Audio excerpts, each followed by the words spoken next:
नमस्कार, स्वागत है आप सभी का। आज हम एक ऐसे महान कवि की रचना, एक ऐसे महान कवि की कविता poem, a poem of a great poet, a great British romantic poet, John Keats, John Keats, a great romantic British poet. Name of poem is A Thing of Beauty. सुंदर चीज, सुंदरता को लिए हुए वो चीज़, वो वस्तु, वो कोई भी हो सकती है। जहाँ हम नेगेटिव सेंस की भी बात करते हैं तो पोएट जॉन कीट्स जी वहाँ भी हमें कहेंगे कि यहाँ भी कोई आपको ऐसी सुंदर चीज़ मिलेगी जो आपको प्रसन्नता, खुशी प्रदान करेगी। वो कोई भी हो सकती है, वो आपका प्यारा सॉन्ग हो सकता है, गीत हो सकता है, आपका कोई भी सगा संबंधी हो सकता है, कोई भी आपके घर की, विद्यालय की, स्कूल की, बाज़ार की, प्रकृति की, नेचर की कोई भी ऐसी वस्तु हो सकती है जो सुंदर है। सुंदर हम कह सकते हैं a thing of beauty. Romantic poet, romantic का मतलब यहाँ हम लव या रोमांस से नहीं ले रहे हैं, लव या रोमांस से नहीं, बल्कि a great poet, a lover of nature, beauty of nature, a lover of beauty of nature। ऐसे महान कवि जॉन कीट्स जी जिसने प्रकृति की सुंदरता को बहुत ही अच्छे शब्दों में व्यक्त किया है, नकारात्मकता के माहौल में भी अच्छाई को व्यक्त किया है। जहाँ हम कह सकते हैं विंटर के बारे में, सर्दी ऋतु के बारे में हमारी नेगेटिव सेंस हो सकती है कि सर्दी में बुरा हाल हो जाता है, सब कुछ डेड लगने लग जाता है कि सारी वस्तुएं निर्जीव सी हो जाती हैं। पतझड़ में हम कह सकते हैं, हालांकि हम कहते हैं स्प्रिंग में सब कुछ है, बसंत ऋतु में सब कुछ है, लेकिन जॉन कीट्स जी कहते हैं कि सर्दी में भी, विंटर में भी और ऑटम में भी, पतझड़ ऋतु में भी, और उनकी बहुत ही एक महान कृति है ऑड टू ऑटम, अर्थात पतझड़ में भी हम एक अच्छाई देख सकते हैं कि पतझड़ ऋतु में यदि कुछ विपरीत परिस्थितियां हो जाती हैं तो उसके बाद और जो दूसरी ऋतु आएगी उसमें हमारे लिए कुछ आशा भरी सिचुएशन होगी, आशा भरी हालत होंगी, तो हमें घबराना चाहिए। यही शिक्षा इस पोएम के माध्यम से, अ थिंग ऑफ ब्यूटी के माध्यम से कवि जी जॉन कीट्स जी हमें देना चाहते हैं। और आप देखिए, थोड़ी सी आयु उन्हें मिली, बहुत जल्दी ही संसार को छोड़ करके चले जाते हैं John Keats ji. 1795 and death 1821। केवल 26 साल की उम्र में ही इस संसार से विदा हो जाते हैं जॉन कीट्स जी। 1795 में जन्म होता है और 1821 में उनकी मृत्यु हो जाती है। केवल 26 ईयर्स के आसपास, 25 एंड 26, तो 25-26 साल की उम्र में कवि जी यदि संसार को छोड़ के चले जाएं,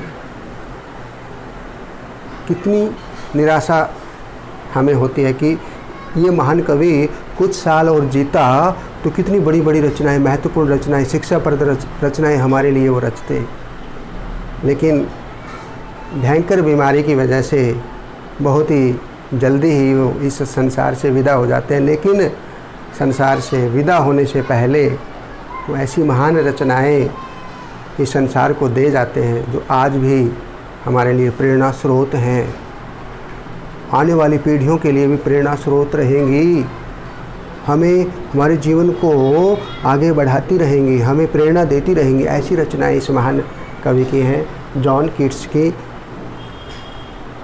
बात 1795 एंड डेथ 1821। 1795 में जन्म होता है और 1821 में उनकी मृत्यु हो जाती है। केवल 25-26 साल की उम्र में उनकी डेथ हो जाती है। ओह, लेकिन उनकी रचनाएं हैं हमें बहुत ही एक आशा, निराशा में आशा हमें देखने को मिलती है। उनकी जो रचनाएं होती हैं, उनकी जो पोएम होती है, इसी प्रकार ये पोएम है अ थिंग ऑफ ब्यूटी, सुंदर वस्तु, सुंदर वस्तु, अ थिंग ऑफ ब्यूटी, सुंदर वस्तु, ऐसी वस्तु जिसमें सुंदरता है और वो किसी भी प्रकार की हो सकती है। जहाँ हमें लगे कि ये यहाँ सुंदरता नहीं है, जॉन कीट्स जी कहते हैं कि वहाँ भी सुंदरता है, बस आपका दृष्टिकोण सही होना चाहिए, तो आपको भी वहाँ भी आपको सुंदरता मिलेगी। It is part 1। हमने 2 स्टैंजाज इस पार्ट 1 में लिए हैं। हम नेक्स्ट 2 स्टैंजा हम नेक्स्ट पार्ट में लेंगे। Let's start. A thing of beauty is a joy forever. Its loveliness increases, it will never pass into nothingness, but will keep above quiet for us and asleep, full of sweet dreams and health and quiet breathing. Therefore, and every morrow are we reading. जो हम देखते हैं कि इसमें rhyming couplet का प्रयोग दोहे के रूप में पविट ने यहाँ एक राइमिंग स्कीम को दर्शाया है। Ever, never, A B. तो इस प्रकार ये राइमिंग स्कीम की जब हम बात करते हैं, तुकबंदी की बात करते हैं, तो कपलेट के रूप में उन्होंने राइमिंग स्कीम को दर्शाया है यहाँ पर। A thing of beauty is a joy forever. एक सुंदर वस्तु खुशी देती है, इज आ joy, खुशी देती है हमें forever, हमेशा के लिए, सदा के लिए। Its loveliness increases. उसकी जो सुंदरता है, लवलीनेस है, उसका जो प्यारापन है, सुंदरता है, वो क्या है? इंक्रीजेस, बढ़ती रहती है, ख़त्म नहीं होती। It will never pass into nothingness, वह सुंदर वस्तु कभी बेकार नहीं होती, सुंदरता उसकी कायम रहेगी। It will never pass into nothingness, but will keep a bower quiet for us. Bower, कुंज,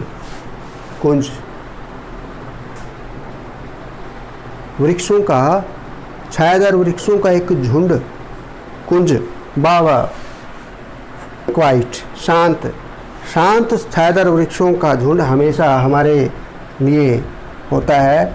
किसमें? ए थिंग ऑफ ब्यूटी में। And sleep full of sweet dreams, और एक ऐसी निद्रा होती है हमारी, ऐसी नींद होती है जो स्वीट ड्रीम्स, मधुर स्वप्नों से, मीठे स्वप्नों से हमारी जो भरी जो नींद है, हमारी जो हमारी जो मीठी नींद है, वो किससे भरी होती है?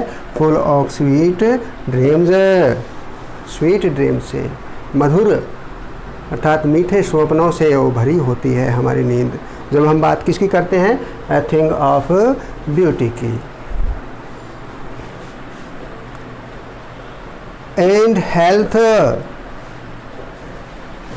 स्वास्थ्य की, स्वस्थ रहने की इच्छा, स्वस्थ होने की इच्छा, हमारे स्वास्थ्य की बात, हेल्थ। एंड क्वाइट ब्रीदिंग, और चैन की सांस भी हमें, चैन का श्वास, चैन की सांस भी हमें मिलती है। ब्रीदिंग, रीदिंग। कपलेट की जब हम बात करते हैं दोहा के रूप में, राइमिंग स्कीम में हम यहाँ देखते हैं। Therefore and every morrow, इसी प्रकार, इसलिए हम प्रत्येक सुबह, मॉर्निंग, प्रत्येक सुबह हम क्या करते हैं? वी रीडिंग, सजाते हैं, बनाते हैं, बनावट करते हैं, बनाते हैं, इकट्ठा करते हैं। Wreathing a flowery band to bind us to the earth, भूमि से जोड़ने के लिए, धरती माता से जोड़ अपने आप को, हमें अपने आप को जोड़ने के लिए, बांधने के लिए क्या करते हैं? फ्लावरी बैंड, फूलों का एक पट्टा अर्थात गार्लैंड, एक माला सी, इस प्रकार फूलों की एक माला सी हम बनाते हैं। To bind us to the earth, पृथ्वी से हमें अपने आप को जोड़ने के लिए, अर्थात कवि जी यहाँ कहते हैं कि पृथ्वी से हम अलग नहीं हो सकते, प्रकृति से हम अलग नहीं हो सकते। चाहे वो पुष्प की, फूलों की माला की बात हो, फूलों की माला की रीडिंग की बात हो, इकट्ठा करने की, बांधने की बात जब आती है, सजाने की बात आती है, उसकी बात हो, या चैन से सांस लेने की बात हो, स्वास्थ्य की बात हो, और स्वीट ड्रीम्स की बात हो, यानी हम हर समय प्रकृति से जुड़े रहते हैं। तो प्रकृति से जुड़ने के लिए हम क्या करते हैं? A flowery band to bind us to the earth, spite of disappointments, निराशा के बावजूद, डिस्पेयर, डिसअपॉइंटमेंट, निराशा, डिस्पेयर, निराशा के बावजूद, of the inhuman dearth, dearth होती शॉर्टेज, कमी, लैक, कमी होना, डर्थ, इनह्यूमन, अमानवीय, क्या अमानवीय? ऑफ नोबल नेचर, अच्छे स्वभाव की, अच्छी प्रकृति की, अच्छे व्यवहार की, अच्छे व्यवहार की, नोबल नेचर, अच्छे व्यवहार की, द इनह्यूमन डर्थ, अमानवीय कमी होने के बावजूद, डिस्पोंडेंस, निराशा के बावजूद, डिस्पेयर, निराशा के बावजूद, ऑफ द ग्लूमी डेज, उदासी भरे, उदासी भरे, उदासीन, उदासी भरे दिनों के बावजूद, ऑफ ऑल द अनहेल्दी, अस्वस्थ होने के बावजूद, एंड ओवर डार्कन्ड वेज, अंधेरे से भरे रास्तों के बावजूद, मेड फॉर आ सर्चिंग, ढूंढने के लिए, खोजने के लिए हमारे पास फिर भी बहुत कुछ है, अर्थात वो सुंदर वस्तु है जिसको हम ढूंढ सकते हैं। मेड फॉर आ सर्चिंग, ढूंढना, खोज करना, या इन स्पाइट ऑफ ऑल, इन सब के बावजूद, सम शेप ऑफ ब्यूटी, सुंदरता का कोई आकार, सुंदरता की कोई आकृति, सुंदरता की कोई वस्तु, मूव्स अवे द पॉल, दर्द का पर्दा, पॉल, निराशा का पर्दा, दर्द का पर्दा, दुख का पर्दा, उसको क्या कर देती है? मूव्स अवे, हटा देती है। यहाँ हम देख सकते हैं कि कवि, क्योंकि थोड़ी उम्र में ही संसार से विदा हो जाते हैं, वो शायद इन दिनों अपनी बीमारी से रिलेटेड, क्योंकि वो बीमारी की वजह से कई बार उदास होते, निराश हो जाते, परेशान हो जाते, और भगवान से कई बार कंप्लेन के रूप में, शिकायत के रूप में कहते भी कि कुछ मेरी उम्र और बढ़ जाती तो मैं कुछ और संसार को देता, लेकिन फिर भी वो बहुत ही कम उम्र में चले गए। तो ये यहाँ निराशा की जब बात होती है, निराशा भरे दिनों की बात होती है, तो अनहेल्थी सिचुएशन की बात होती है, तो कहीं ना कहीं हमें लगता है कि कवि जी जब निराश होते थे बीमारी की वजह से, तो कहीं ना कहीं उनको लगता है कि स्थिति बड़ी विपरीत है, लेकिन उसके बावजूद भी वो कहते हैं सम शेप ऑफ ब्यूटी, सुंदरता की आकृति, कोई ऐसी वस्तु, मुँह जावेदा बोल, मेरे दर्द को, हमारे दर्द को, हमारे दर्द के पर्दे को कहीं ना कहीं दूर ले जाती है। और वो कौन है? ए थिंग ऑफ ब्यूटी।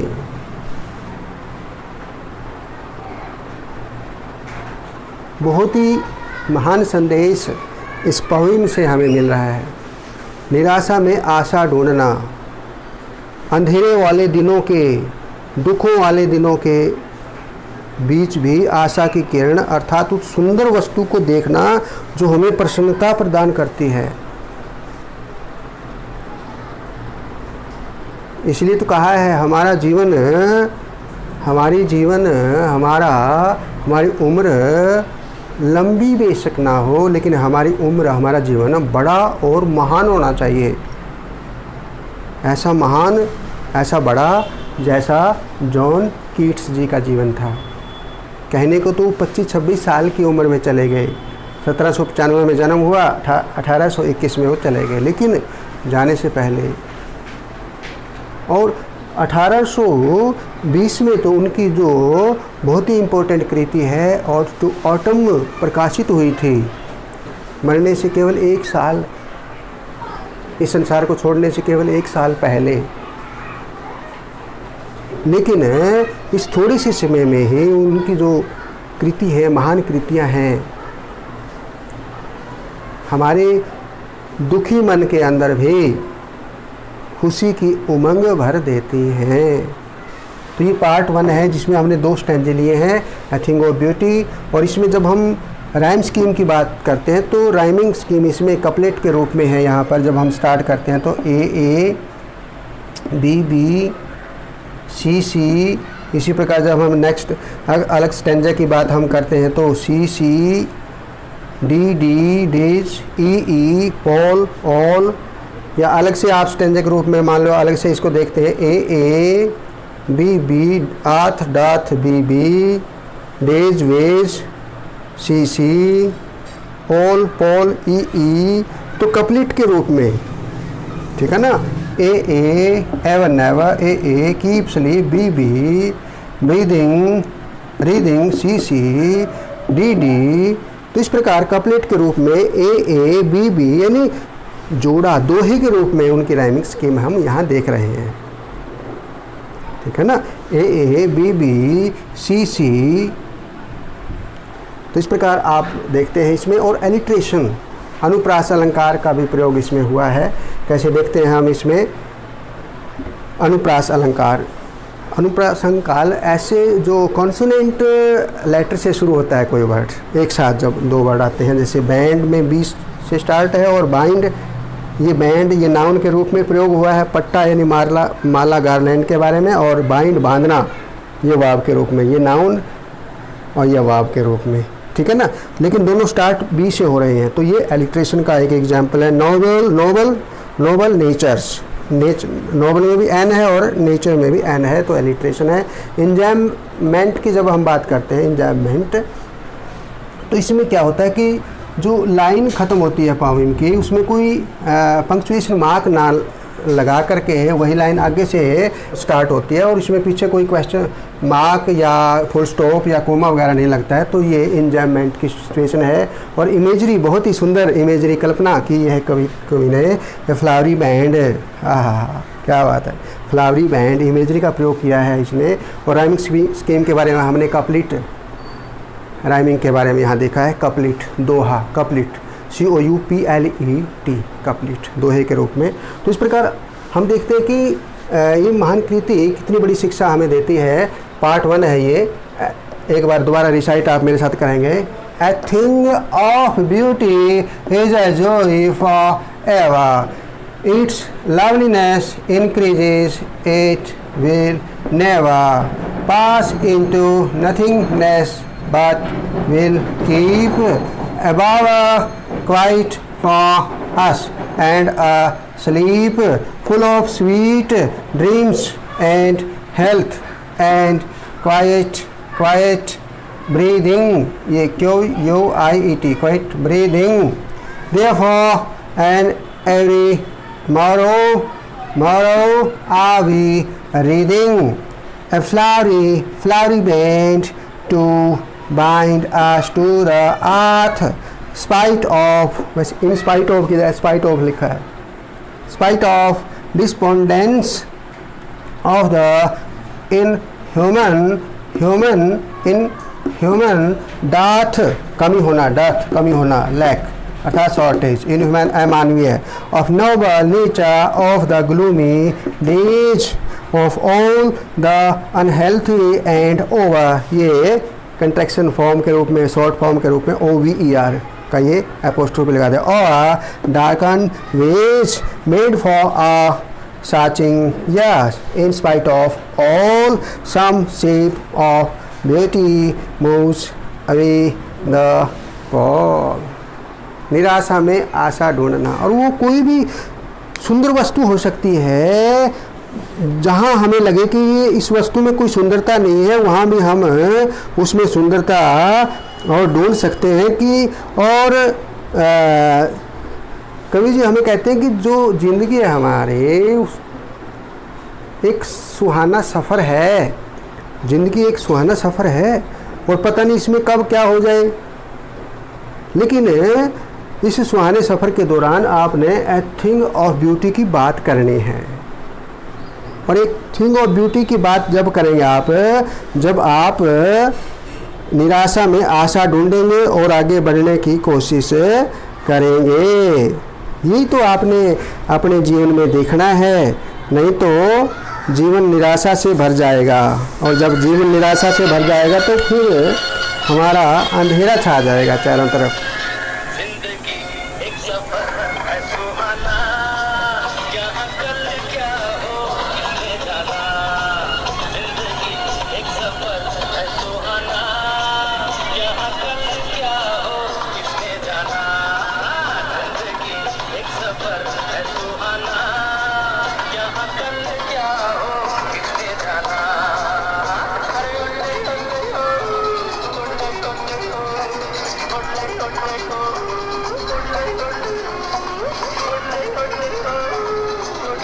निराशा में आशा ढूंढनी, a thing of beauty, John के, ए रोमांटिक ब्रिटिश पोएट।